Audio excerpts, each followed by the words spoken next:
नमस्कार मंडळी, चला तर आज आपण बनवूया मस्तपैकी आळूच्या वड्या। सगळ्यात अगोदर ना मी बेसन घेतले आणि इथं मिरची आणि लसूण आणि हे आहेत आपल्या घरासमोरची ताजी आळूची पानं मस्तपैकी काढून आणलेले आहेत बरं का मंडळी।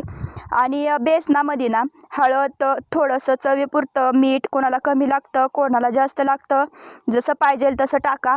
आणि कोणाला जास्त तिखट लागत असेल तर चटणी जरा जास्त टाका किंवा कमी टाका, तुमच्या म्हणण्याप्रमाणे तुम्ही टाकू शकता। मस्तपैकी चटणी टाकून घ्यायची आणि लसूण कोथिंबीर काय माझ्याकडे नव्हती बरं का मंडळी, म्हणून लसूण आणि फक्त मिरची थोडीशी मिक्सरमध्ये गर का मारून घ्यायचा बरं का मंडळी।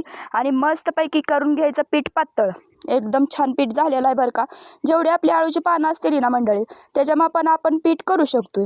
मग काय आपण तोंडाला कशी मस्तपैकी पावडर लावतो मंडळी, फाउंडेशन वगैरे लावतो का नाही, तसंच मस्तपैकी ह्याला असं आपण तयार केलेलं पीठ लावून घ्यायचं एका पानाला, परत त्याच्यावर अजून एक पान ठेवायचं आणि त्याला पण लावून घ्यायचं बरं का। आणि असा मस्तपैकी रोल बनवून घ्यायचा, जसा की आपण क्रीम रोल खायला आणतो असा छानपैकी रोल बनवून घ्यायचा बरं का आळूवडीचा। आणि अशा बघा सगळ्या एक एक करून वड्यांचं रोल बनवून तर आपण घेतलेला आहेत बरं का मंडळी।